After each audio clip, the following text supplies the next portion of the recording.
Hey everybody, welcome to the Intuitive Filmmaker Podcast, presented today by Black Magic Collective. For those of you who don't know, Black Magic Collective is a filmmaker group created for and by filmmakers with a focus on education, inspiration, and networking at all levels of the industry. Our current webinars are not only work to achieve those goals, but also promote inclusion throughout the filmmaking process. And we're so grateful to them for sponsoring this, along with Black Magic Design and Sigma, so we could do this live, these first ever live Intuitive Filmmaker podcasts. This is number 1 of 5. So each Friday after this for the next 5 weeks, you will get to meet a different film team and hear about a whole different experience making their indie film. If you are joining us here, and I'm so excited to see some familiar faces and names and people I don't know over in the attendee box, you have a Q&A box at the bottom of the screen. You can click that box and ask us questions. And we highly, highly encourage you asking us questions. So please do that. In the meantime, feel free to say hi in the Zoom webinar chat box. Tell us who you are, where you're from, were you in the film, what did you do with the film? Let us know you're here. And with all of that said, to our podcast listeners, welcome. Thank you for coming back today. The first film up is my film team, Playing with Beethoven. The day before a life-changing competition, a young concert pianist is lured away from the security of his practice space under the spell of a free-spirited young woman and learns that life, like his music, is all about taking risks. And one of the things we'll talk about a lot today is how we recorded all the music live. The actors played the instruments you see in the film.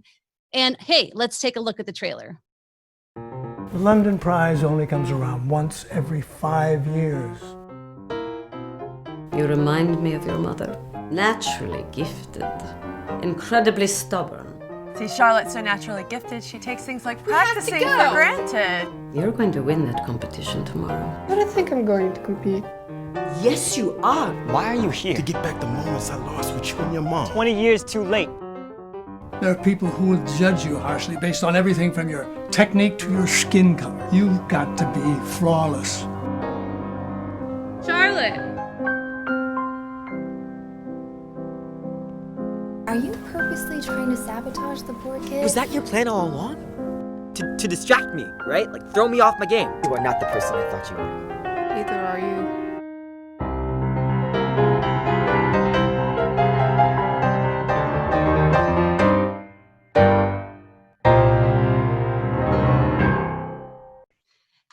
Hey, and I bring you Summer Walters, executive producer, Catherine Shefski, writer, Chris Edgar, composer and producer, David Schatanoff, our all-around sound guru and a producer, and Brandon Poehler, our producer. As you'll notice in this film, we have a lot of producers because that kind of is what it takes to make a project like this happen.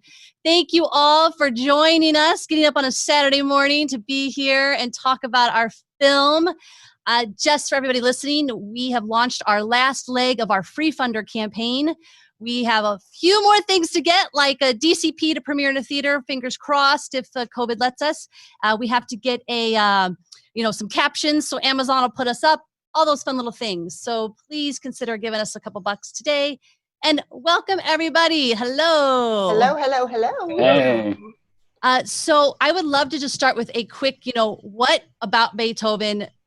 What brought you to the project? And obviously, Catherine, you wrote it, so maybe we should start with you. Where did it come from? Well, it came from personal experience. I guess when they say write what you know, that's what I did. I wrote what I knew because I'm a pianist and piano teacher.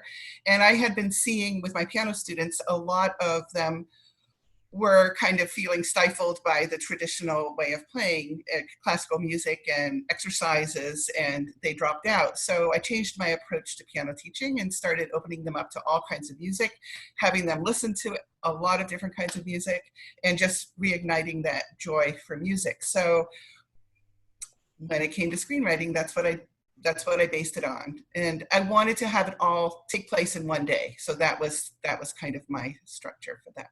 Yeah, it was great. And originally you had it take place in Philadelphia, and you even got to be a finalist in a competition for screenwriting. And then I stole it and said, we're too poor to go to Philadelphia, so we're doing it in LA. Summer, what drew you to the project? Well, I grew up in a house with two parents who were opera singers. And so music was a part of my life. And my mom died, and then after my dad died, I took time off and then came back and told you, Jenn, that I needed a project that would honor both my parents. And a couple days later, you came back with this, and I read it. There was no question. We had to do that. I had to be a part one of of the it. first people I went to was Chris Edgar, because he and I have done a few projects together musically. And I said, at the time, I said, Chris, what if you just composed one of these songs so we could make this movie for no money? And then what happened? Then I ended up doing all of it, except for Beethoven. Okay, I did have a collaborator in Beethoven. He made a minor contribution. That's funny. And then there was a phone call that came shortly after that where I said, Chris, what if we do all the music live? Mm-hmm. And that's where you had the heart attack. And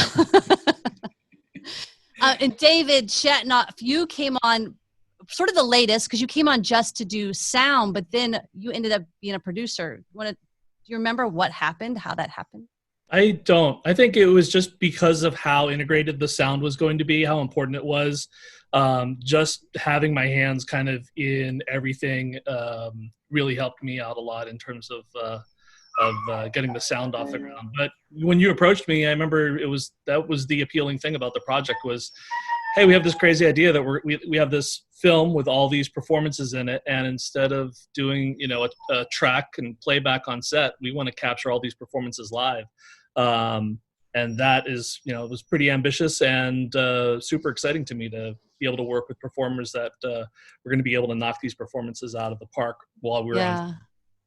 And then Brandon, you at the time hadn't even produced a feature or much of anything really in film. You had run a bunch of businesses, and I was like, it's the same thing. Yeah, I told you my background in events mainly and my production experience there, and then you were like, here, I got some people for you to work with and just get your feet wet. And after working on some shorts, like the 7/16 with Andrew and other projects, you were like, hey, you ready? Let's go. And why not? It was exciting, and I'm so grateful to be part of this team. Mind you, all the audience, we had no money. Like when I was like, let's just figure out how to make this film, we had no money. And then Catherine had a lovely friend, Claire, who wanted to see her succeed and gave us a small amount of money. And I was still like, I don't care if we need millions of dollars to do this. Let's still do it. And these crazy people said yes still. So the script. Catherine's already told us that where kind of the inspiration came from. But let's talk about the changes that we made. Because I think one of the things that happens with low budget filmmaking is people try to go a little too big. And a lot of the things the changes we made were for no money script. Do you remember some of the changes? I remember we made a diner became a home nurse. Do you remember that? Yeah. She no longer worked at the diner. The big ending sequence was supposed to have a bunch of people in the audience watching, and we were like, how about it's a competition where just 3 judges?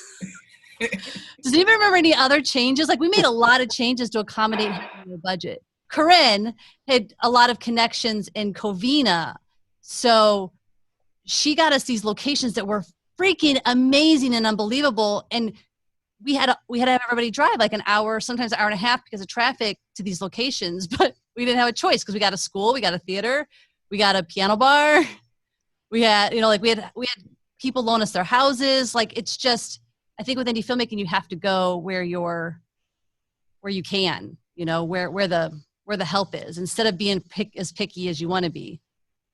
Absolutely. Like, that was a big thing that we lucked out with and it was interesting because a lot of it was all in the same area over in Covina, like half of it. So we were doing a lot of our big scenes and all of our bigger locations were being done over there with a lot of extra background actors. And there was amazing, and I think some of you are on right now, the amazing Covina people who came out to do background for us as volunteers. Like, I wish I could hug you all right now. Thank you to the Covina community. Give them a group hug, because you guys, like, we could not have pulled off those piano bar scenes without you coming and taking your time, or the gallery scenes. You have no idea. It was for multiple coming out days. to play piano. In, yeah. What, Chris? Some people came in for more than one day. Yes, they're amazing. So our stars, our 2 leads are, one, Eric Floyd is a consummate professional, but he hadn't done a lot of film. And Naomi Drusick had done 0 films. But she was an amazing piano player. And when we decided we wanted to have the music done live on set, we knew we had to cast piano player first, actor second. So we had auditions where everybody who came in first, they played piano. I don't know, Chris, if you want to talk about the audition process, because I'm sure you remember it well. Yeah, I mean, I really didn't anticipate that anybody was going to be able to come in and actually act and play piano. And then when Eric and Naomi came in, I said, okay, all right. Maybe Naomi, this is an actual possibility. Our first audition of the day or something. Yeah, and like set a bar so high that no one else was ever going to even come close. Right, right. With just the piano skill, not even the coming from Bosnia part. Yeah, we didn't know at the time. Yeah, and then she auditioned and she had these great instincts for acting. Yeah. So I didn't really we just thought she was lovely and magnetic. And yeah, we later found out when she came back for callbacks that she came again from Bosnia. She flew out again. Had we known any of this, we'd have been like, send us a tape, crazy person. But that's how passionate she was for the role. Same thing with Eric. He had sent me a letter before his audition saying, I know I shouldn't send directors an email, but I'm telling you, this is me. This is my family. This is my background. And I'm like, well, when he came in, I was just like, please let him be able to act. Please let him be able to act. Thank goodness both of them were just charming enough to pull it off, you know? Definitely. Naomi was just being herself. She just has kind of a naturally like charismatic and silly personality, and you know, she was meant for the role. It felt like Charlotte. Yeah, she was Charlotte. Another thing about our script that changed. So, Catherine, you remember? I think you told me that you wrote it, the lead character, on based on your son. Was that correct? I remember that correctly. Actually, he was one of the people in the toy band group, like Charlotte's group, not the toy band, but like the band. Yeah. Where because I remember you saying he was all messy and all that. There's a lot of character traits. Oh yeah. And I remember at first when we were casting, I was picturing sort of this sort of emo, sticks to himself pianist. And then Eric came in, this bubbly, adorable African-American kid who I was just like, let's just change the entire script. And so one thing we ended up changing for Eric was that we made sure that the world around him reflected the world around an African-American classic pianist. So we changed a lot of the script to reflect that there's mostly white people around him and he has to deal with extra pressure. I think it gave a really interesting level to our script that we didn't plan on having, that he brought for us in many ways. Definitely. I definitely agree with that. I'm so happy that's the way it turned out. Really. I'm glad you said that because I was always worried that because it gave it realism. It made it real. It made it real. It did. For me, that was one of the things that I loved most. It made it real. It was coming from his perspective. So I love it. So we also had two amazing stars come out for us last minute, Shannon Elizabeth and Kadeem Hardison. And I probably shouldn't talk live on air about how I had a crush on Kadeem Hardison my entire life and was gunning for him to come be the actor. Hope you're not listening, Kadeem, because that would be really embarrassing.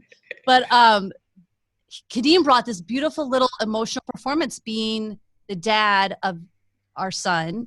And I think it was another layer that we didn't expect to have, because again, once you change it to this kid who's been abandoned and now you have this name, because there's something about a really great actor. There's something about a name actor that when they bring a performance, it just kind of hits you a little different. Maybe because we've known them our whole lives, I don't know. And then Shannon was just adorable and beautiful and great as the snarky sister. You somehow got her to sing.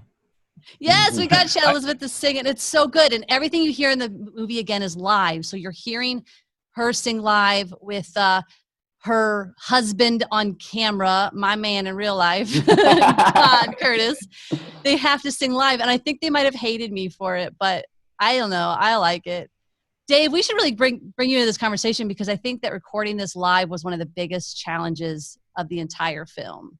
Yeah, I had never done that before or even considered it. I've always tried to, I've worked on two other projects where there were performances and we had done pre-recorded beforehand and did a playback on stage and let the actors get comfortable with that scenario so that they don't have to worry about blowing a take by, actually singing or playing an instrument while the camera's rolling. It can get expensive. You start going down the rabbit hole of trying to get these perfect long takes. And you're $10,000, 15 takes in and you've still maybe got it in pieces. So, you know me, I'm a 2-3 take person unless, like we had one take, we did a oneer. I'm sure Brandon, you remember that oneer at the end. We had a one take where we did 19 takes because it took us 19 times to get the oneer right. Mm-hmm. And then I think we ended up cutting it up in the edit anyway. But the performances were tough because you would have, like, we would do it several times as far as like, we would get them clean playing for the piano. Then we would get them doing close-ups with no piano. And then we would get wide shots or medium with them playing and talking. I know, Dave, you were not, like, you were just, I'm surprised you came on to do this project. Well, yeah, typically I'm producing. So it's not, audio is a second career of mine now. I came out of the audio world mostly in post-production and have done production sound a little bit, but definitely not as much as post. So having that post kind of mindset, being on set and trying to get all these recordings live, I knew it at the very least, if we did have to piece it together, that the performances we were getting would at least be flexible enough to have that happen. And when you're talking about production audio in general, the wide shots you're going to hate because your boom operator can never get in there, and you're going to see the booms, floating above everybody in those wides. So the boom is usually not in there, and you're relying on your You lab. did a lot of really great hiding though of mics, like putting mics inside of pianos and all kinds of weird things too. Yeah, and not just the mics, but also the recorders. So yeah, because the wires. You think of a medium shot, typically if you're miking up a piano, you have your 2 mics inside, maybe 3, and then the wires come out and it goes to your recorder or your live mixer.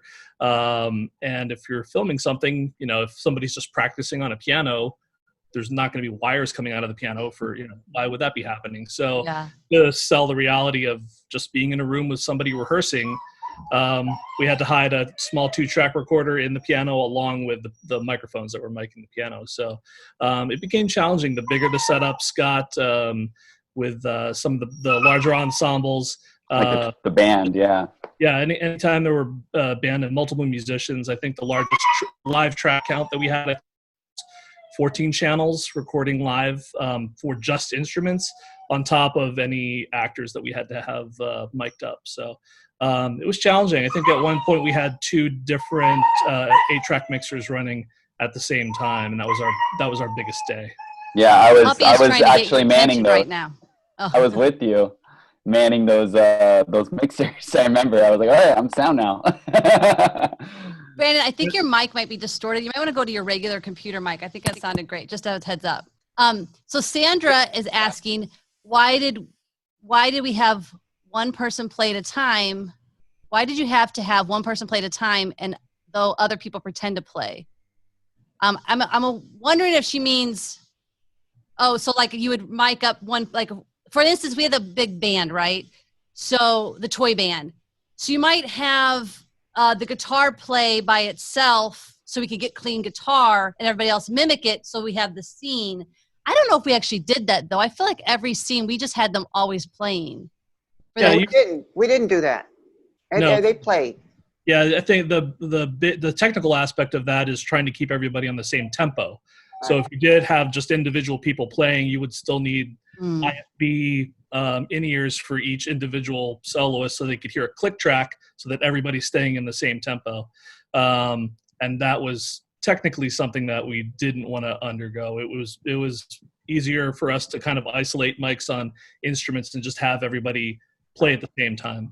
And as the person who edited it and sunk all that stuff, it was me, by the way. Even when we played live, it was never the same. So like I would put a scene together and I would send it to Chris and go, okay, show me the spots that aren't syncing up or that don't actually match the music. And then he would send back things and I would have steam coming out my ears because it'd be way more than I thought. And I'm like, fine, I'll edit it again. It was rough. Chris, I would love to have you talk about the process that you went through just getting them ready for a movie like this. Yeah, I can't even remember how many ensembles we had that I needed to conduct and get rehearsed to be on set. I think it was 7 or 8. And so we all rehearsed separately in preparation, in pre-production, where normally my work would be done almost entirely in post-production. And then we needed to get them together on set, and I needed to conduct them and try to keep them at roughly the same tempo and with roughly the same feel that they had to be consistent between takes. But of course, it's not always 100% consistent because, like David was saying, there's no click track and there's no backing track and so on. So it was very different from the way I had done music before, but very interesting. We have a question pop in. What incentives did you provide your cast and crew to be part of the project if you didn't have money to pay them? Was it just a credit and a sandwich? I think it's a question you get asked a lot when you're doing an independent film, especially when you need background. In our case, this was the film where I said, this is the last time I'm asking for favors on a film. And it really has been. Ask Chris. We're trying to find money for everything, every film now, because it's really tough to keep asking people for favors in your career. And I think almost all of us used all of our favors up for this film. But a lot of people came out just because, they wanted, say, a credit on IMDb because they didn't, they needed something. So we gave everybody a name in the film. Nobody was just background. Everybody had a name. Everybody gets on IMDb credit. We treat everybody as good as we can, sometimes that's crazy and I can't speak to everybody, but I was definitely like, I'm here for you. Email me questions. We try to be open and be there for them. Brandon, you dealt a lot with sort of a lot of our background and our day players. Do you remember anything? A lot any of people, stories? like you said, a lot of people were looking to get credit, like for our, to get those background people, at least they were like, hey, I just want to get my face in front of the camera. And I was like, yeah, absolutely. This is a great opportunity. We're going to have some names in the film. So, there will be some attention put onto our film. Come be a part of this project. And a lot of people just were into the idea of being a part of this project because it was a unique type of project. The fact that we were recording all these like 35 musicians live on set. I mean, in general, like that was just exciting for a lot of the musician actors. Right. I was going to say the kid jazz band alone, like I think they had the best. Actually, one of the dads just mentioned the experience was great for the kids. Thanks. Cause I think that when are they ever going to get the chance to like do what they got to do in the film, Yeah. Like to basically, what do you call it? To capture that moment in time. Like they work so hard all the time in general, just as musicians, and for them to have an opportunity to have that displayed onto a camera and knowing that they put all this hard work together to put this out. I think it's, if I was a 12, 15-year-old kid, I would be so proud of myself and my parents would be so proud of me to be known that I did something like that. So there was that level of just, I want to be a part of something big. And so that wasn't hard. I mean, I know the crew was definitely like, we always just had to keep checking in on him because it was just a lot of work. We were outmanaged. Well, I mean, we paid all the crew, but you're paying still indie film rates and it's a tiny crew. You definitely do not have enough help to do any of your jobs. Everybody's doing triple, like we have producers who are making props. Like that's just not a normal film thing. Yeah, no, exactly. Like really quick, Patrick Gorman, our lovely Zaboff in the film, just chimed in and said, "Why didn't you have Zaboff sing?" And then he says, "Kidding. You guys are amazing. It's impossible to make a movie. It is hard to make a movie." I think Catherine, you and I probably met when we talked on Twitter when you first sent me the script. I would say 6 years ago now. Like it's got to have been a while, right? Did Catherine freeze? Okay, I'm here now. I'm here. I just missed the question. When did do you remember what year it was when you sent me the film on Twitter? I think it was 2012. I was trying to remember that. It was a long time ago. It was. Yeah. And then you and I tried to get it made through various ways. It's been a long trip, but yay.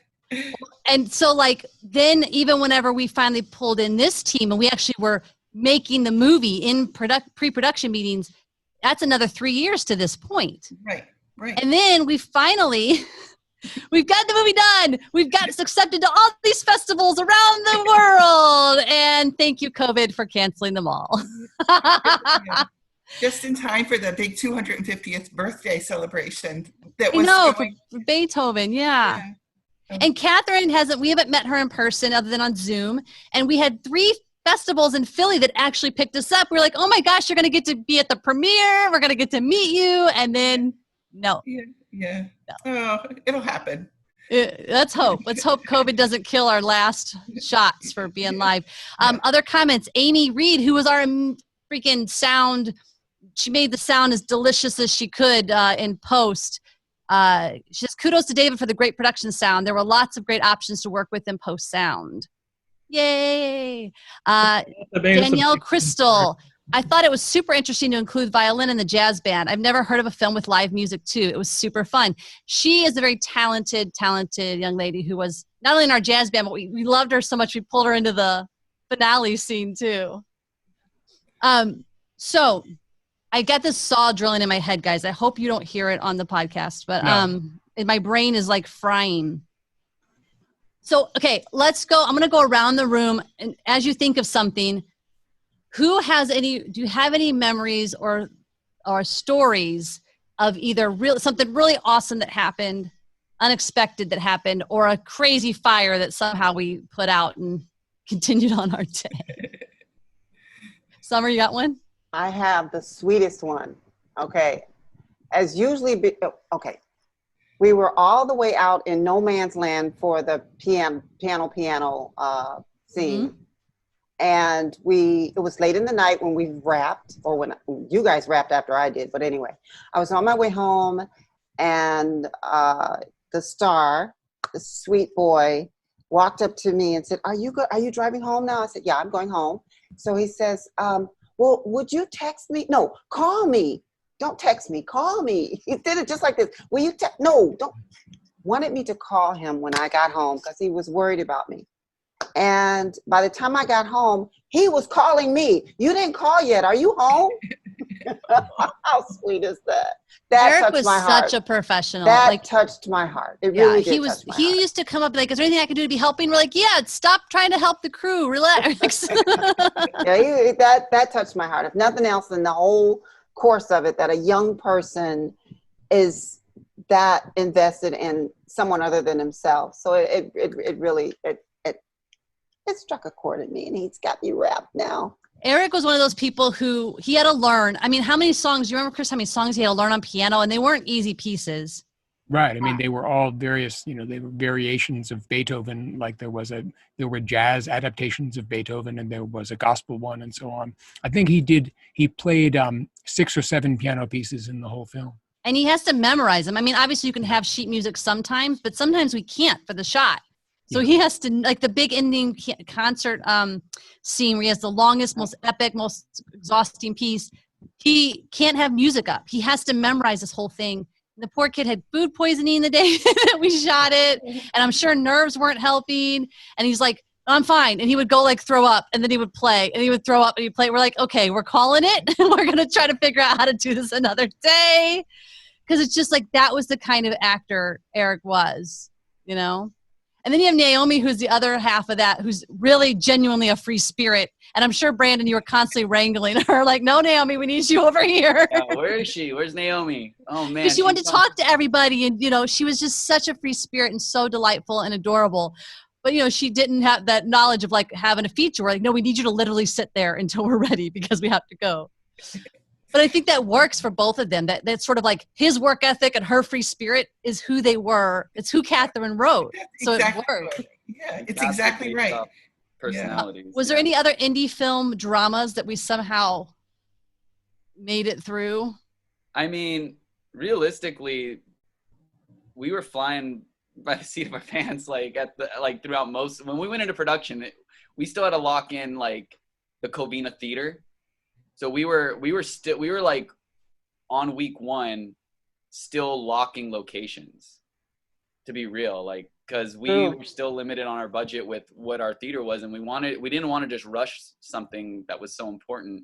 So we kept looking for our options and negotiating and trying to make sure that we can get the right theater for the right price. And it seemed to fall in place on time. And naturally, we lucked out with being a part of a nonprofit, not Ola. We partnered with Ola, but we also were part of the nonprofit film programs that allowed us to write off, to allow companies to donate their their resources to us. So the Covina Theater coming through and saying, hey, we'll do it for a very discounted price and the rest will get as a write-off was unbelievable, because it turned out that theater was a beautiful location. It turned out to we were able to get the proper shooting equipment in there to get the right scene and the right feel that Jen, you were looking I was for. able to put Clint Howard in the balcony, and he looked all adorable up in there with his bow tie. We had a balcony, guys. We had a crane. And a crane. We got a crane. It was amazing. Yeah. Which actually the other theater we had for the competition was because was it California School of the Arts in Covina? Am I saying their name right? San Gabriel, yeah. San Gabriel. Danielle's school. Danielle, if you're still on, give us the proper name because I want to give them a shout out. They were so kind and so giving to let us have music rooms and have that theater space. And they were a lifesaver too. Yeah, there was just so many. Again, the Covina community was pretty amazing overall. Like you count all, like Corinne put us in the right direction, but at the end of the day, they had to say yes. And they were the ones that, like everyone, the background, the music, the performance arts centers, just everyone's just we're still hospitable. Danielle says it's the California School of the Arts, San Gabriel Valley in Duarte. And the one good thing about it is it's right next to the Sonic. So I was able to get junk food every day. That school, I think they were excited too that we were going to put their students in this film. You know, like we were excited to have the students. We're like, really? We can have them? And they were like, no, please have them. Like, so it was this great mutually beneficial. I think anytime you're doing an indie movie or anything, I guess, really, if you can find the mutual beneficial thing, it helps you get what you need to get. Even if it's like down to distribution of your film, if you can find a mutual benefit. And those kids were super professional too. We thought they we would need 5 to 10 hours of rehearsal with them, and then they came in and just played the whole piece cold. And I said, okay, well, let's play it again so we do something with our rehearsal time. And then they play it identically to the way. And we're talking about the kids' jazz band. Yeah, the adults can learn. Actually rewrote that too. If you want to talk about rewrites, that was added. The whole like kid band. Oh yeah. So, I mean, we added those scenes and those locations and those people, and we were able to do that with the help of Part of Los Angeles, the nonprofit that we also teamed up with. You know, it started out with that, and then it became building on with getting the kids from the Covina or from the School of Arts. Yeah, big shout out to Heart of Los Angeles. They basically help underprivileged students get exposed to music. They get their hands on music. They actually learn. It's such a wonderful program.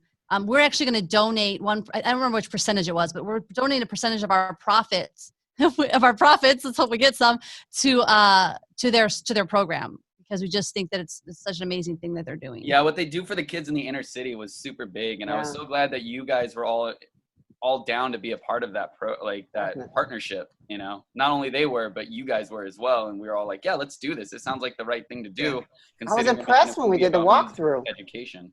It was unreal when we did the walkthrough and we saw the classrooms and the after school programs and all that they do. That really benefits the parents as well. Yeah. Oh, it's great. Absolutely. So we kind of hit the part of the show where we pull a card from the deck and we see where the card takes us in our conversation. Hence, intuitive filmmaker. So I have this lovely deck of cards. Normally my guest is on the show would draw it, but since COVID has made us hermits, I'm just going to draw for us. But you know what? How about Summer, tell me when to stop. Now. Okay, here we go. We drew independence. What does the word independence mean for you guys when it comes to your careers and your life and Hollywood? It's kind of funny because we're an independent film. We just drew the independence card. Hey.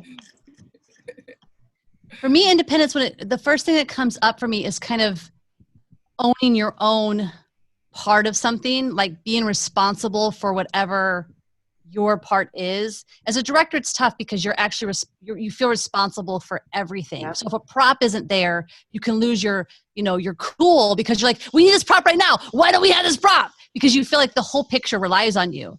But also I feel responsible for my people, my team, and trying to keep my cast and crew happy.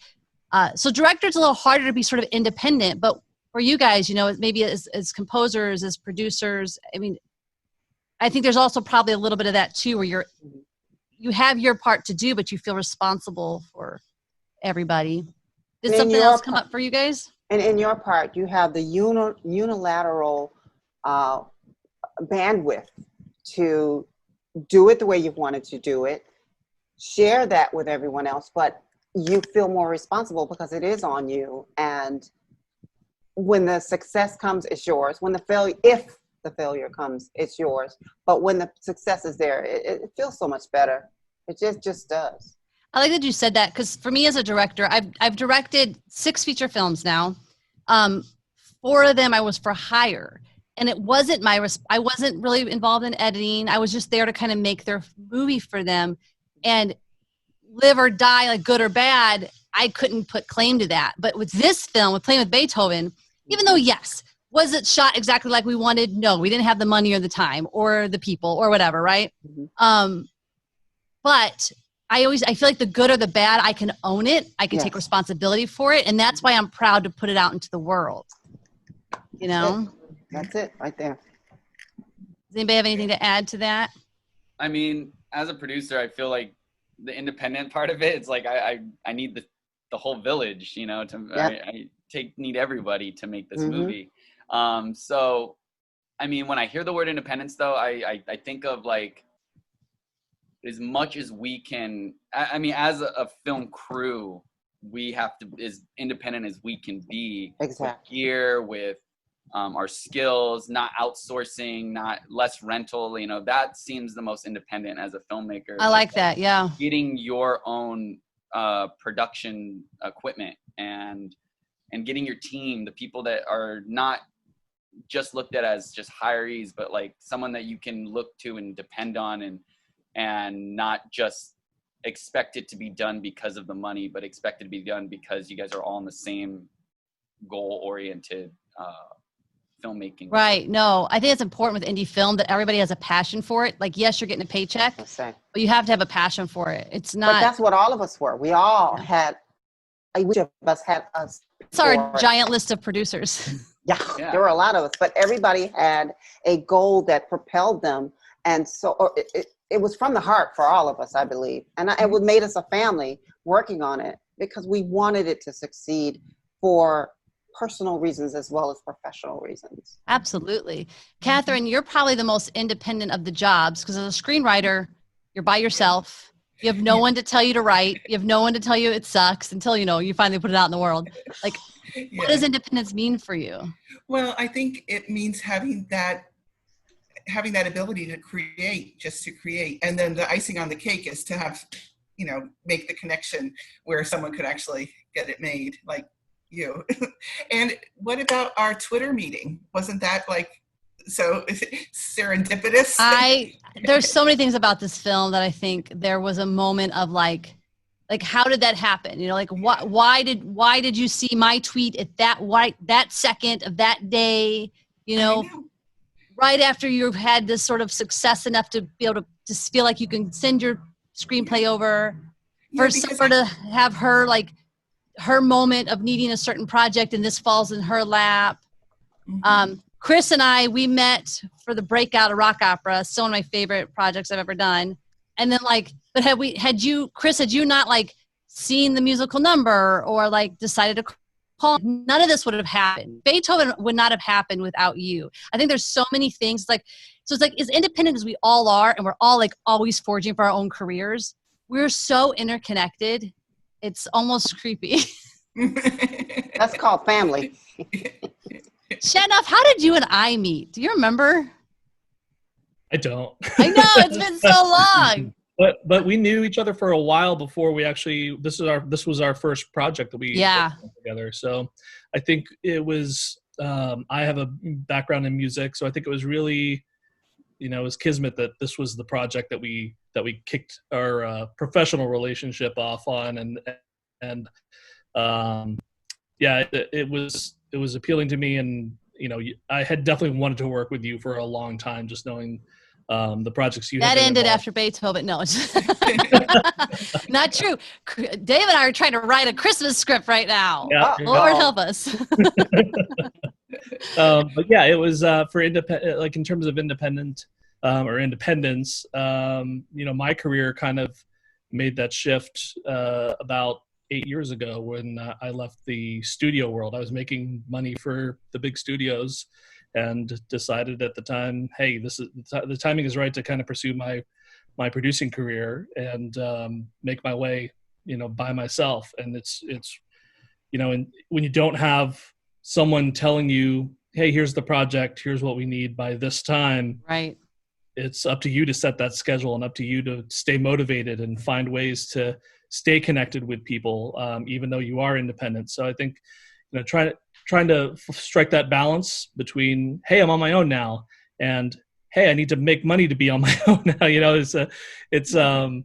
Trying to find those ways to motivate yourself and stay interested in your work, and then also stay connected. As producers, our job is to make those connections with people and find the people we want to work with and the people that we find interesting and the stories we want to tell and the people that can bring those stories to life on screen. So circling back with what Brandon said, it's not just about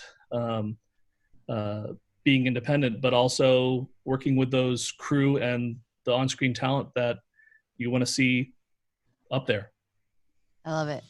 Chris, did you have any thoughts on independence?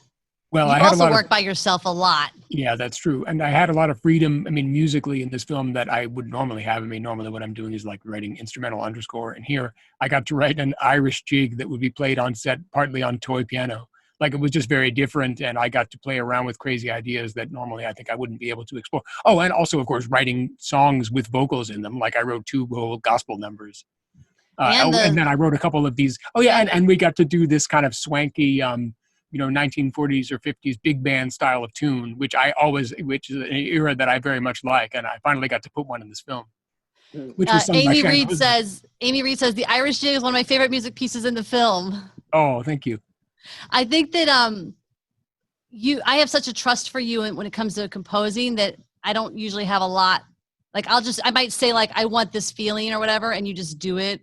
But like with this, it was really like, I have no idea. I need something that says this. Like we ended up doing this really fun thing with Beethoven's Pathétique, where we would use it to underscore certain parts of Josh's, because so Pathétique is the song that he's playing in the competition film, and then we've used it a little bit of score throughout because Pathétique changes to so many different different emotions. We can use pieces of it throughout for his feelings. So I think this is definitely a very different way of scoring for both of us, I would say. Yeah. And I just want to say that's exactly what I had in mind when I was writing it. Oh, I love that. Yeah. There's nothing better than a writer saying, this is what I had in mind. Now, mind you, we haven't let Catherine see it yet because I really wanted to try to make her see it live with an audience and big sound. Screen. Now they may not have it. I may have to let her see it in her living room. But because that's so, like, I want my writer to be like, yes, because it's never going to be exactly what you picture, because my brain is different than your brain, and then who we can cast is different than my brain, and it's always a collaborative spirit. We're almost out of time, so I want to answer a couple final questions, one of which for you, Catherine. Sandra wants to know, will Playing with Beethoven ever be a book? Oh, not a bad idea. That isn't a bad idea. I had that on Amazon. Never even thought about that, but who knows? Thanks for the idea, Sandra. And then finally, another typical independent question we get a lot, which is, can you discuss how you were able to get the film equipment you needed? Cameras, lenses, lighting, microphones, etc. Did you rent, borrow, own, a mixture of all? How much you spent on this aspect? I will start this because I will say that when I decided we were going to do Beethoven this crazy way, I hired people based on a month. I was like, I need you to commit to this month. And, we figured out what we would pay them for the month. And then, we worked that out. That said, rentals were going to be pretty much impossible. So our DP had all the lights, all the cameras, everything. So we paid him basically a flat rate for his time with extra for gear. So it just always showed up to set. the amazing, wonderful, crazy Chris Yankee brought in a van for free somehow. I don't want to know. There's the mafias involved. We don't know. So we got a van for free to have it stored in all month. Dave, you own all of your stuff. Did you have to rent any mic stuff? Yeah, for the bigger days, I think there were 2 days. The toy band and the jazz ensemble. I think both days we wound up renting a mixer. But I think everything else, and some cables. So that was it. It was like a $35 a day for the 8-channel mixer. Yeah. And I think the cables were probably $5 a piece. We probably rented 6 cables. So in terms of keeping costs down on the production audio side, that was relatively simple. I have a Sound Design 788T, which is a 12-channel mixer, 8 in, and then 4 mix channels. And then I have all my own mics. I think I had, we supplemented my 4 wireless mics with 2 wireless kits that Jenn had, just so we could cover all of our actors. And then in terms of live performances, I had every microphone under the sun to try and capture these instruments. So we were good to go from that aspect. So one of the reasons why I took the job, because I knew I wasn't going to have to manage giant rental lists and making sure gear got to places in the morning. I knew I had all the gear that I needed. So, well, I think one thing you have to do with an indie film too is you have to work backwards. You have to go, what gear do I have? So we like Dave and I would have those talks, like, okay, this is a scene we want to do. How can we do it? And then you would go, okay, I think if we put a mic here and a mic here, we'll be covered. Whatever, you know. You have to work backwards. Like with our DP, it's like, well, we don't have the light. We want to do this look or this look. So what look can we do? Which, you know, again, I think when you do an indie film, that's why you're not always as thrilled with the end product, because you don't get to just call the big giant HMI or whatever from the truck. But, you know, you just got to hope you get as close to your vision as possible with your small team. And then, Dave, you only had a helper like maybe 2 days out of the 20, right? Like, yeah, if you can, always, 1, find a sound person that you can pay, and then 2, find a sound assistant that can help them, a boom operator or utility sound. Looking in hindsight, looking at the project, I could have used a team of 3 around myself, which would have been super helpful. So, you know, two boom ops and a utility, and then that on the bigger music days, that the second boom op could have been a second utility, just to help get mics set up. I mean, setups would have been so much quicker. I think there were, on those bigger days, there were a couple times where they were waiting around on sound department to actually film. Like one of the few times you can. But we also kind of knew that going in. We built in sound. We tried to be able to get you to be able to do sound while they were lighting when we could, but that's not always possible either. Right. Yeah. You know, and lighting setups change. You look through the lens, and all of a sudden, you know, two of your lights are moving where microphones were going to be. So yeah. We tried to stay out of the way of lighting setups and kind of watch I was trying to watch what was happening with the setup, where the camera was going to be. That usually informs where my boom is going to be and where set mics are going to be. And then once the lighting was set, once Gaffer was done, I'd swoop in and try and get everything set up as quick as possible. Yeah, and I think there were only 2 instances where I wasn't, you know, ready in a solid amount of time. But yeah, hey, there was days we had to wait on piano tuners. Do you remember that? Because you have to tune a piano right before, and we're all just like, okay, he's tuning. All right, it's taking longer than we thought. It was tough. Okay, so we're pretty much out of time, but I do want to answer one more, which is, because it's budget related as well. When did you have the editor start cutting the film? Did you have enough budget to cover post? So we did the one thing we tell everybody not to do. We said, here's our post budget.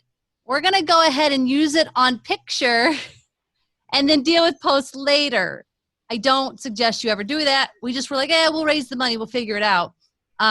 So I had to start cutting it myself. I cut a big bulk of it, like half the film, before I was like, I need somebody else to do it. So we raised a little bit of money to have a wonderful woman named Amy do the sort of putting the rest of it together. And then I spent, I don't know, guys, 6 months after that, like tweaking and cutting and recutting and tweaking. It was just like, Oof, it was rough. I definitely would never suggest anybody do that. I mean, have your post budget, don't touch it no matter what. Because even then we had to work out deals for post sound, like we're doing deferred pay deals, even though they got money up front, but then we'll pay them more later. Right now we're still trying to raise money for our closed captions. We can even get it on Amazon so that we can make money to pay back everybody. Like indie filmmaking is not, honestly, this is the last time I will do it. I said it on set. I'm saying it now. I'm announcing it to the world. Like, we have a budget or we don't make it. That was the last one. Well, it's going to be harder moving forward too with the pandemic until there's a solid cure for that. The insurance is going to be more expensive, and you're going to have to keep your cast and crew safe with some sort of safety measure, whether it's masks or shields. Someone just told me that they have 25% of their, it's a short film, but they said that SAG is, based on regulations, there's like 25% of their budget has been moved to health and safety. Yeah. I'm like, seems a little crazy, but I guess if you want to go back into filming, they closed down a few films that weren't adhering to the rules. I mean, I would love everybody to say one final thought of any kind about the film or about filmmaking or about your team or about what you're doing, whatever you want. Catherine, we'll start with you because I think you're writing something new, right? Well, I have another music project in Philadelphia in the works, but I just want to say thank you, Jen. This is, I'm so happy that we met and the whole crew. And also, I just want to tell you that Beethoven Pathétique, you couldn't have chosen a better piece. Oh no, we lost her. She was complimenting me. Come back, Catherine. Come back. Actually, I was complimenting Chris. I believe she was going to say that you couldn't have chosen a better piece than Pathétique. And Chris, you actually came up with that. So all kudos goes to you for that one. Chris, any final words? Well, I mean, this was a very unique thing to do. It was definitely kind of grueling at times, but this is the kind of thing I want to do. I mean, I like to challenge myself with the projects that I do, and this definitely fit that bill, and I think it turned out great. Brandon? Well, since we have a lot of our cast in this segment, I just wanted to say thank you to everyone, man. Like, again, everyone here sitting on this panel, everyone watching, and everyone that isn't, like, thank you so much that we were able to put together a film that I'm proud of, at least. And I hope that everyone who sees it will be proud of. So, it's hard right now, especially knowing that we're all kind of like just sitting in limbo in this film world. And I don't know about you all, but, it's been challenging just emotionally and mentally to try to stay motivated and also be optimistic about like our futures and everything, of how much more expensive everything's going to be and the guidelines. So I just want to also leave it with like, hey, let's just stay focused and let's just try to stay positive about having each other's I still back. believe we're going to get our LA premiere. I still believe. Right? We just got to be positive and just trust that we can all come together as a film community and still have the opportunity to make films the way we have been, and I just, stay positive, everyone. That's all I ask for you all. Yeah. Dave, any final words? Yeah, put that money aside for a sound person is the best advice. And you've heard it before. Everybody says don't skimp on sound, and we always find ways to try and skimp on sound. And the nice thing about technology these days, whether you're looking at picture or sound, is that it's relatively inexpensive to capture great picture and sound. So if you have somebody that knows what they're doing on the picture side, get someone who knows what they're doing on the audio side, and you won't have to worry about it in post as much. You'll still run into situations where you'll get into post and like, oh, we need to ADR this line, or figure out how to do this in terms of the sound because something on set didn't go quite right or wasn't able to go right because of the situation. And spending that money during production is going to save you a lot of money in post. So that's my little bit of producing experience. I second all of that. Summer, any final words? Okay. My last, first, and always is about you. I worked with Jenn on many projects, from as an actress to producer to executive producer. And if anyone is looking for someone who is trustworthy and loving and great to work with, you're it for me. I don't know how I'm going to go to anyone else. As a line producer, you want someone you can trust. You can just say, do this and it's done, or what. I have complete, I don't even know how to put into words what you mean to me, but if you're looking for someone great to work with, Jenn Page is it. And you guys, everybody on the crew and cast, I've loved every minute of every day with you guys. And I'm kind of sad that this is over, but this one is coming to an end, but let me finish. It'll keep going, but we have to work together again. But Jenn, we are going to work together again. You might need to get a restraining order, but anyway, we will be together. And that's all I need to say is you really guys are amazing and lovely, and I love you to pieces. Thank you for doing this on your Saturday. Thank you to everybody who joined us. I will have our panelists go ahead and click off your mics and cameras while I take us out. I want to remind everybody that Black Magic Collective is who presented us today, and you should check out blackmagiccollective.com to learn about all the events and offerings that are going on. There's so many amazing panelists for people in the industry. Thanks Black Magic Design and Sigma for sponsoring the collective as always, and you're always supporting independent filmmakers. Next week we'll have another live film team. So Friday, 10 a.m., you will meet a film team who basically they shot their film as a two-man crew during Paula's actual pregnancy over a year's time. And it's going to be something to talk about and learn about. So join us next week. Check the Intuitive Filmmaker page. I will put up how you can register. And also Playing with Beethoven cast and crew will be live every Friday with a new person on our Playing with Beethoven Facebook page. So just live stuff all the time. Please consider donating to our last leg of our project, tinyurl.com/fund PWB, FUND PWB. You guys are the best. Thank you all, and we will see you next week. You've been listening to the Intuitive Filmmaker Podcast. If you're enjoying your time listening, please subscribe on Apple Podcasts. Please rate and review, as that helps others find the show, which helps us continue to bring you great content. We're also on all of your other favorite podcast apps, as well as Facebook, Twitter, Instagram, and YouTube. This show is supported by listeners just like you. Please visit intuitivefilmmaker.com to see all the ways you can donate, including our merch shop and direct donations through PayPal. Thank you for being on this incredible journey with us.